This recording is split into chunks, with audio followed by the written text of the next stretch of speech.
Good afternoon, everyone. Thank you for the opportunity to be here to share with you a little bit about the United Nations Office for Project Services. I am pretty much sure that almost all of you have never heard about UNOPS. Many of you are very aware of UNICEF, World Food Program, and I want just to explain more about the agency that is responsible for the operational work of the United Nations. So I want just to start by showing this. Most of the photos, the best way to explain what we do is through photos.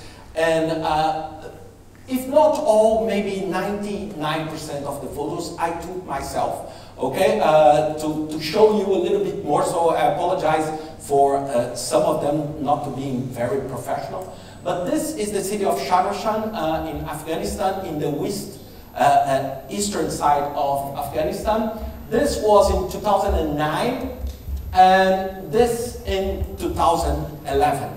Okay, not only the road, but the lights and everything were provided by the Office for Project Services.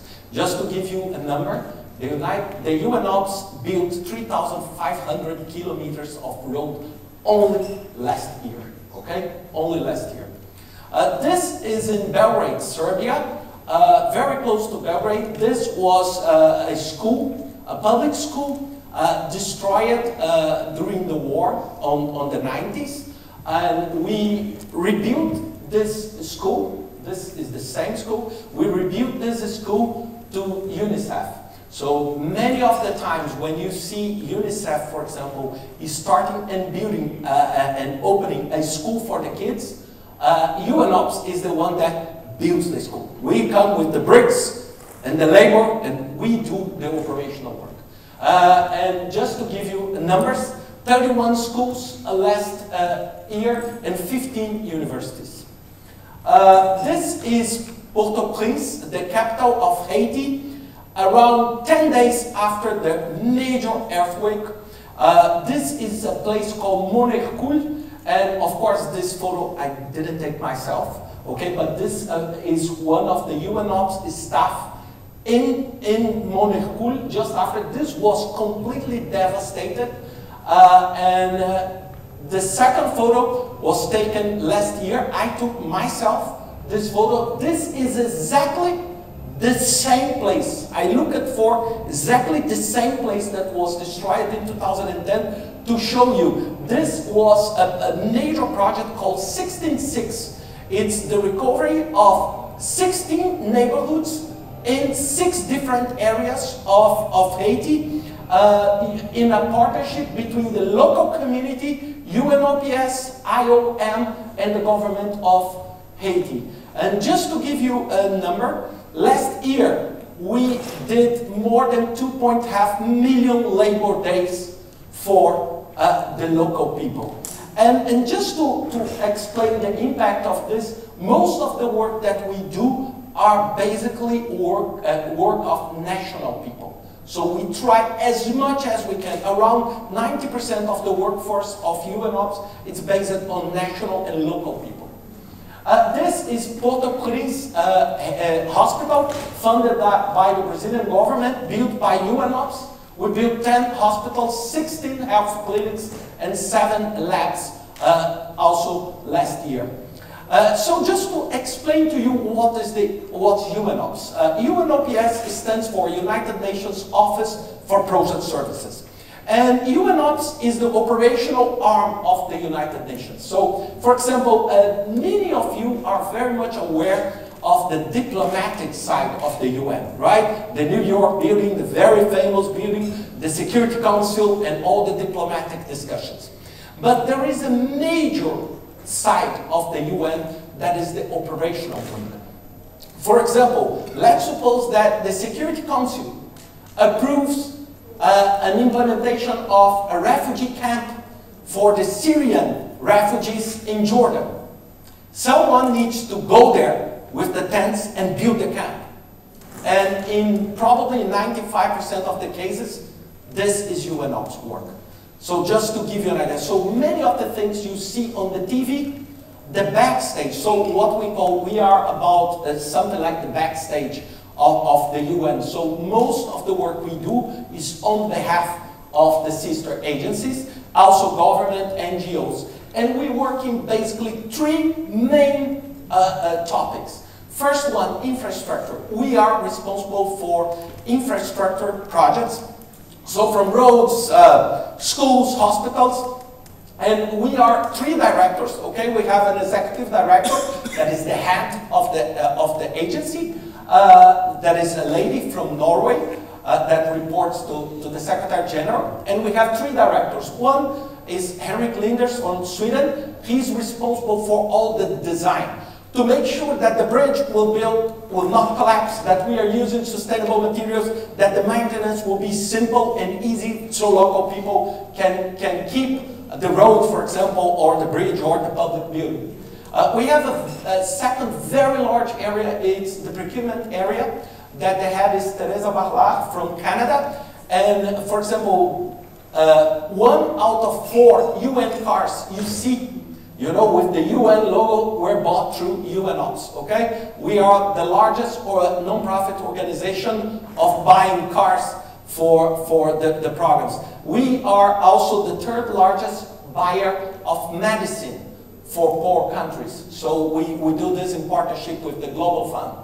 And the project management that I'm responsible for, it's exactly to implement the best practice to deliver on time, on budget, the projects we do. Just to give you some numbers, today we have 1,249 projects, more than 250, almost close to 300 project managers with operations in 120 countries. Last week I took this. If you go to UNOPS website, you can see where we operate. This is live. So this is last week picture. We have major operations in Africa. We have major operations in Palestine and now Iraq, Syria. We have major operations. For example, yesterday I unfortunately could not attend because we are sending 5 project managers to Freetown in Sierra Leone to support the World Health Organization with the Ebola crisis. And we have major operations in Myanmar to combat tuberculosis, malaria, and HIV. The sustainable project management, what the word sustainable stands for?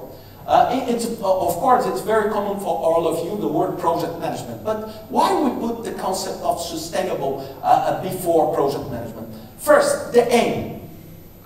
Every single project we do, we need to do a project that will last long and that will be sustainable by the national people. For example, when we build a hospital, not necessarily we are looking for the most advanced, for example, bed in the hospital. Because maybe this technology in the future can damage and can destroy and we have pretty much a useless bed. So how we can do projects that will last longer? For example, when we are not there anymore. It's very important. The UN comes where the private sector has no interest. So, for example, to be honest with you, very, very few organizations are willing and interested in building roads in the countryside of Afghanistan. Right? Because of the risk, because of the conditions, but someone needs to do that. For example, not everybody is, a construction company is willing to build schools in South Sudan nowadays. For example, with the war. So UNOPS goes there. So this is exactly where we operate. And the second is how. It's how we build and we do our projects. For example, when we are building shelters in Haiti, we built 80,000 shelters since 2010. And how we do that? We use national people. We use a process called labor-based force. And it's very interesting because sometimes we go on the opposite of the common sense. Because the common sense on project management means how you can do more with less, right? But in our case, many times we want to do more with more. Because one of the key aspects of the work we do is to generate employment. So, for example, instead of bringing, for example, very respectful Chinese construction company to Haiti, why not try to employ the local community? And we are doing this in Haiti right now. Just to give you an idea, we give employment to 1,000 people only in one neighborhood every month. And every month, we contract them and we terminate their contract. Their contract is 1 month. Why? Because with this money, I'm reinforcing the local market, the local grocery store. You know, I'm bringing the money inside that very fragile neighborhood. This is the concept on how we implement this. And basically, the project management practice plays 3 key roles on the projects we manage. The first one is strategic portfolio office, the second one, best practice, and the third one, services and delivery. Let's talk about the first one. The first one, we are responsible for oversighting all portfolio of UNOPS. And we do all the plans, all the prioritization, because of course we don't have unlimited resources, so we need to prioritize the efforts. We do all the strategic support. We do all missions. Just to give you a number, more than 800 working days on mission. So for example, I spend pretty much all my time traveling, and my team traveling around the places where we operate. And we are responsible for all the engagement acceptance. For example, my area is responsible, the project management practice is responsible for making sure that we are accepting projects that we can deliver. Okay, it means that they are tailored for the UN, they fit on our mandate, and also the security conditions. So all the security on the field, all the security of our own personnel is supported by this operation. And we used to do that. One thing that I will be presenting in Phoenix in a couple of weeks at the PMI Global Congress is what we call the sustainability marker. What we develop, most of the time, traditional organizations, they select their portfolio based on financial information, based on return on investment, break-even point, you know, how they can collect the benefits. But in our case, we are not for profit. We are 100% owned by the member states of the UN. So we need to have something different. And basically what we did is we collect 25 key aspects of every single project. And these 25 aspects are divided in 4 main groups. The first one is the economic aspect.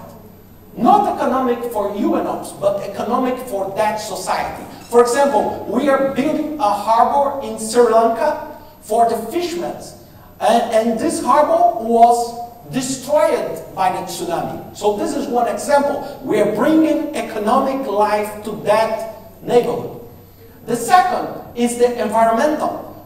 Most of the time, in the countries we operate, in post-conflict and post-disaster, probably the last item in your agenda is to preserve natural resources, because you lack pretty much of everything, right? So how I can go to Haiti and tell them, do not cut this tree if the person does not have heat to cook. So it's a very, very challenging process. And for example, we are doing in Haiti what we did in Peru. We are doing a very strong campaign to support them with natural resources for cooking. So we are trying to use natural gas and other sources that are more sustainable than only burning wood from forest. The third one is the social aspect, where we are making sure that we are respecting gender, that we are empowering women on the workforce, and that we are respecting all the social aspects of that neighborhood. And the fourth one is to build national capacity. It's to build and how we can build. Imagine for us, we have 300 project managers. Imagine for us how hard it is to find project managers in some of the countries we operate, and national ones, and to find them and to train them. right? So it's a very, very challenging process. So all of this brings us a score of a project. And this is the level of desire of a project. So with a high score means it's a very good project for us, means it adds a lot of value. So this is the tool that we are providing now to help us to select. The second one, we are also the house of the methodology, the tools, the training, all the community engagement, for example, in how we engage the community, all the gender aspects, so it's also placed inside the project management group. And just to give you an example, we have today more than 20 software tools to help us with the projects. Because imagine how hard it is for us. For example, I'm based in Denmark, and of course we travel a lot, but imagine that it's not easy to control 1,200 projects, right? To make sure that they are on budget, they are on track. So all of this we do by software. And this could be easy if you have internet. But in many of these places, we don't have even internet, even electricity, even water. So it's a very challenging process of get the information and get the updates we need. So we have all the lead system that control our leads. We have our ERP. We have our partner center because, for example, we receive money from donors to different projects, so they want to keep track of their projects. So all these tools are centralized in Denmark and accessible worldwide. For example, I was on the back here before the presentation. I was accessing some data of assurance of our projects to make sure that we do around 5,000 assurance per year on behalf of our partners, to make sure that there is no corruption, that the money is properly used, that we are delivering the real benefit that is supposed to be delivered by the project. On the service delivery, we do advisor service. We have a PM online training that is free for all sister agencies and governments. So what we did, we developed a project management training, and this year, it's not this year, for 2015, we are doing a partnership with Coursera to release a project management training in development for free. Okay, and working very hard towards getting this. And many of you may ask me, why are you doing this? Because we need a lot of project managers. And for example, for UNOPS, there is no crisis. We post jobs just every single day. And of course, many people say, but the world is in crisis. Yes, but when the world is in crisis, we have a lot of things to do, right? And this is how, and it's very interesting because many people say, oh, is it possible to get a job and being a project manager for the UN? Yes, but I'm not sure if you want, right? Because many people think, oh, how I can do, because I will share with you some photos and some of the challenges we face. It's a very extremely challenging environment where we operate. So the risks and everything and the volatility is very high. So we do this, and this is why I told you that yesterday we sent 5 people for WHO to Freetown. It's exactly to support them. It's not a group of doctors, but it's a group to put the logistics in place because there is a bottleneck in the aid support in the region. So how we can handle this? So we are also certified by PMI and by APMG, so on both PRINCE2 and MSP, and on the PMOC side. So we, for example, the works we do in Palestine, in the Gaza Strip and the West Bank, we use PMI process. The works we do with DFID in the UK, and some works we do in Afghanistan, we use PRINCE2. So we are certified on the 4 main credentials. Just some numbers. We did 38 missions this year. More than 450 leads, new projects evaluated. This is an average of 2.5 projects per day.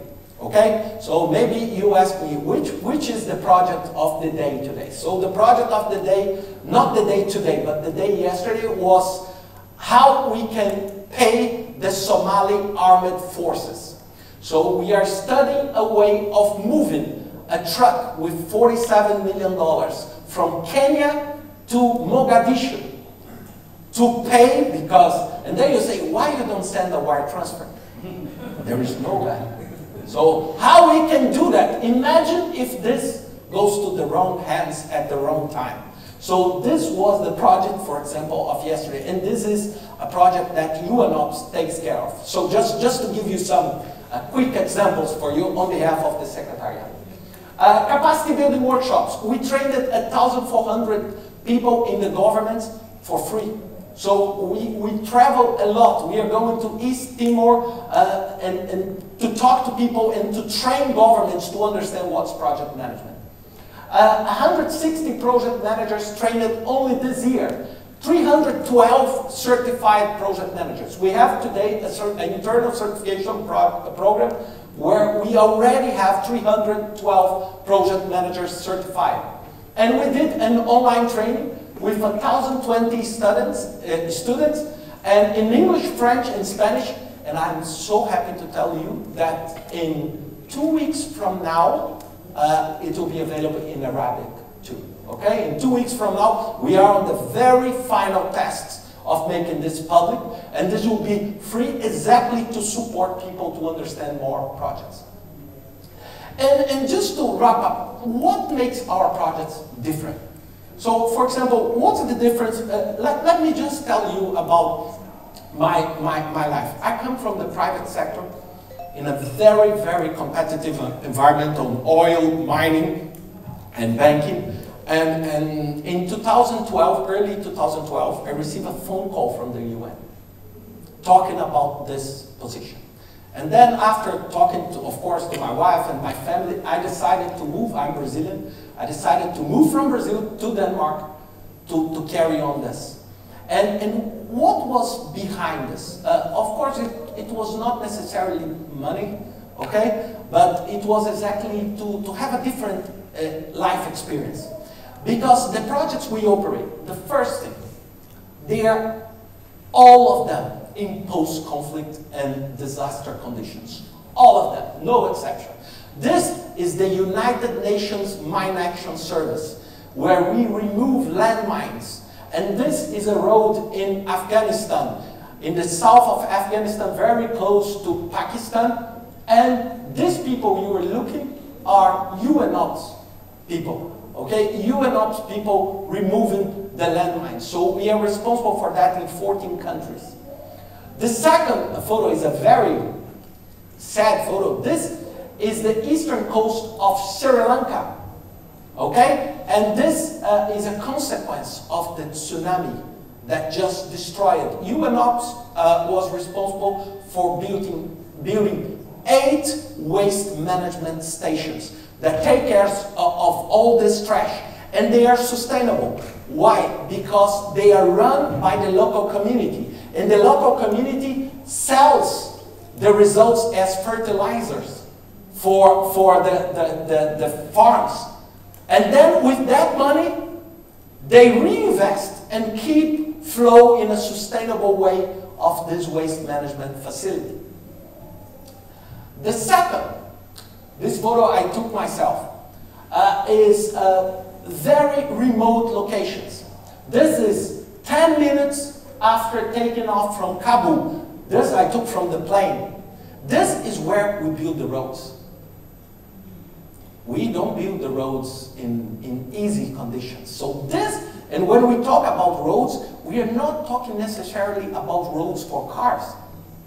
Many times we are building roads just for people to walk.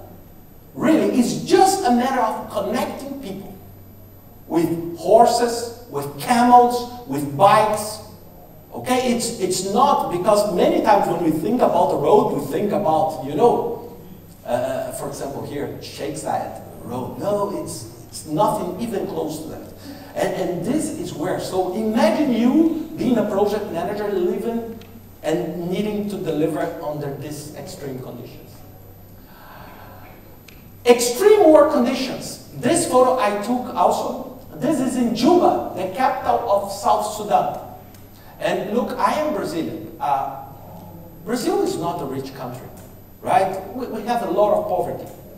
But when you go to South Sudan, you learn that there is a very different level of poverty. We are talking about really nothing. For example, South Sudan is a country where there is no power plug on the wall because there is no power grid. It's all generators. And everything, all the oil comes from Uganda. During the war, what they did, they just closed the road. Right? So this is the challenge.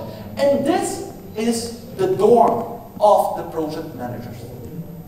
This is a building that we are building with Norwegian Fund to build the Ministry of Electricity and Dams of South Sudan. Just to give you an idea. So, and this is not only the safety, but also malaria and everything. So this, I took this photo just to show you. Instability. Right now, it's very easy for me to say about instability because we can see all the challenges we are facing globally today. Just watch the news. But this is just to give you an idea. On the left side is the Somali parliament in Mogadishu in 1991. And this photo on the right is Somali parliament last year. So we do a huge amount of work in Somalia. And in our case, we cannot wait stability. We cannot wait, okay, let's wait that everything is sorted out to start.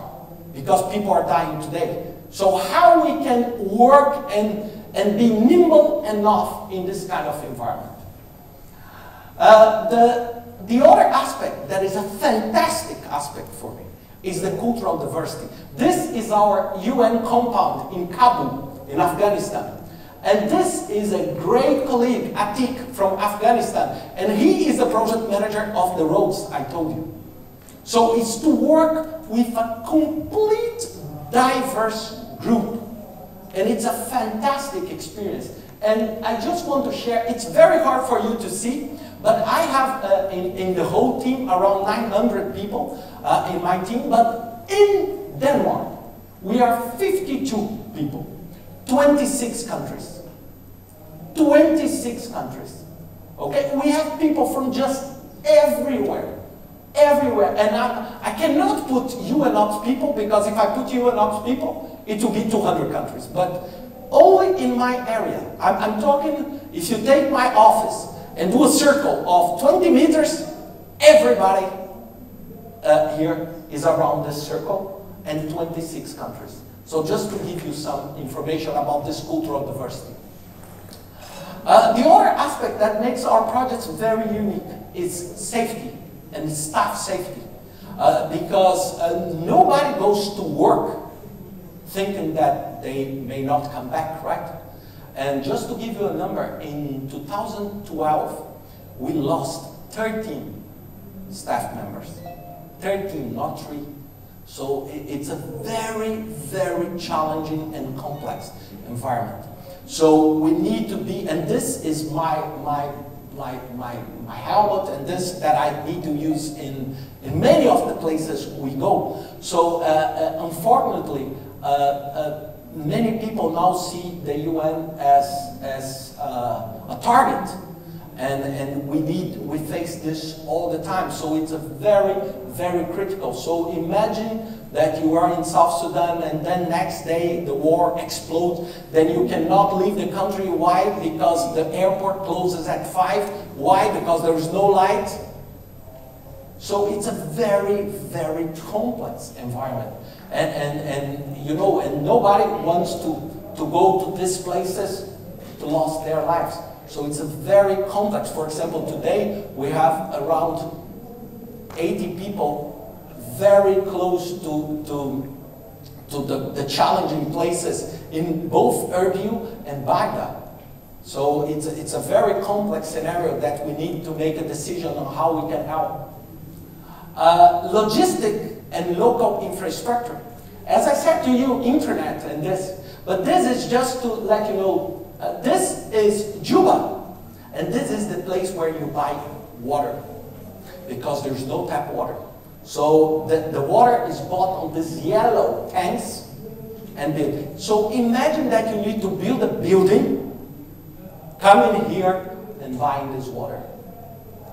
So it's a very, very complex logistic setup. One thing is to build a new complex like this Jumeirah is building close here. The other is to build a school in the middle of nowhere. Really, I'm talking 500 kilometers away from anywhere where there is no road.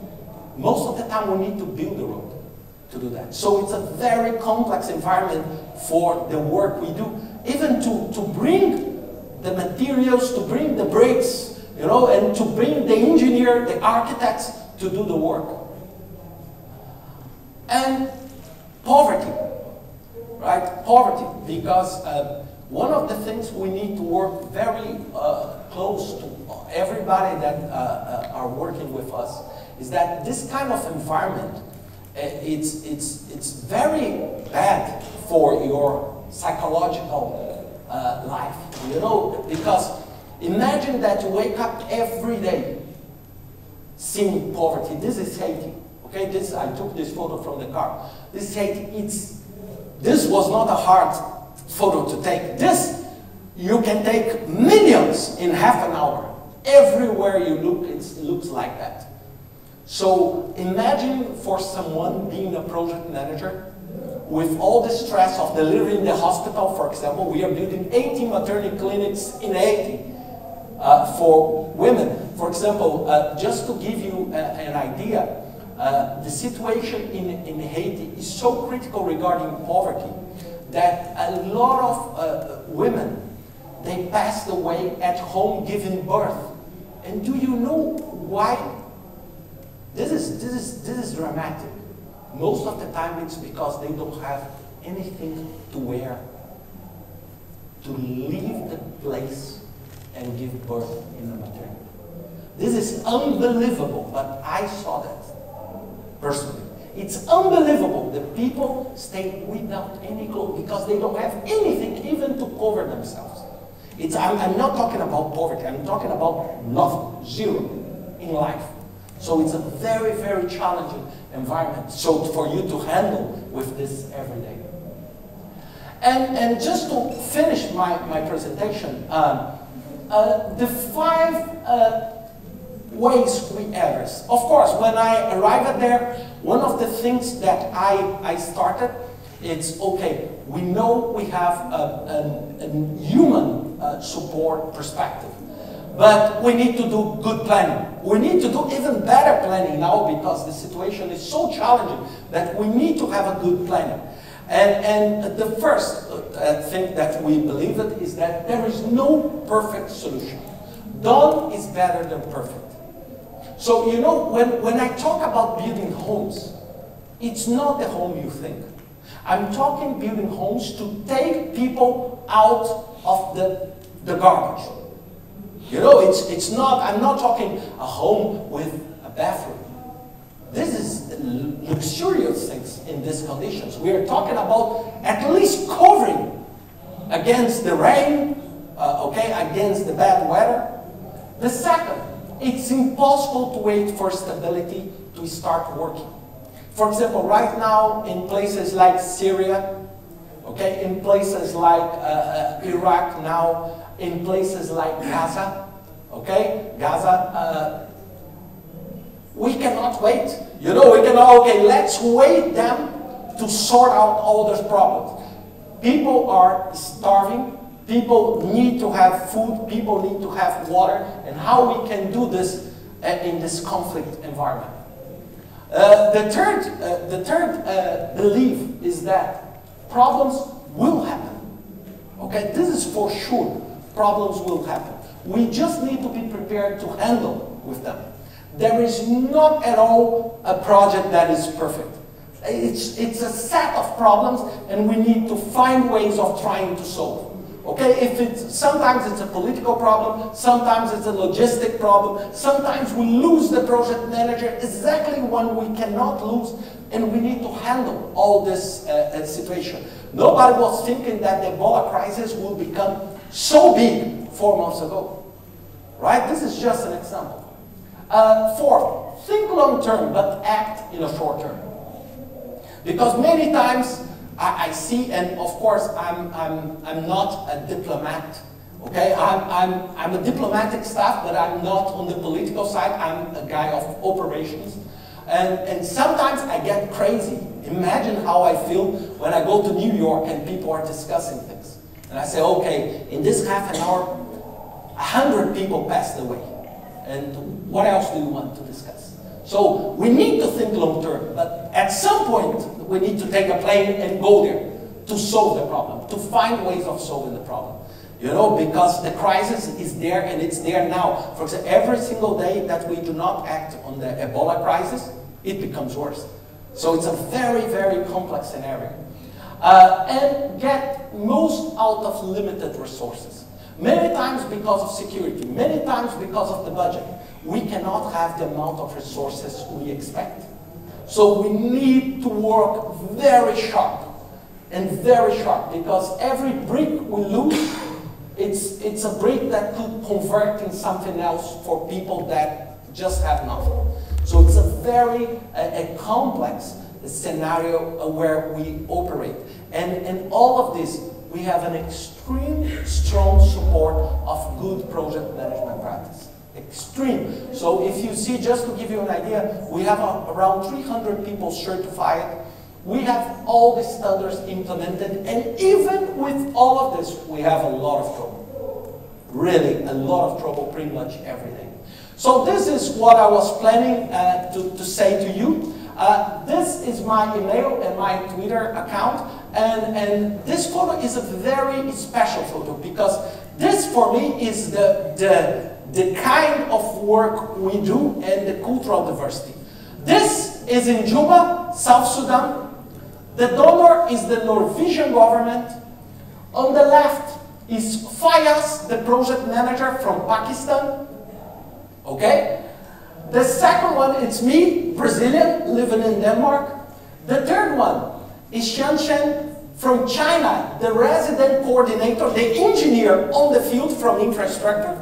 And the last but not least, my deputy, one of the most brilliant minds we have at the UN, from Niger, Tairu Hassan. And we are all working to put light in South Sudan. This is just my final message to you. Thank you very much for your time, and thank you for being here.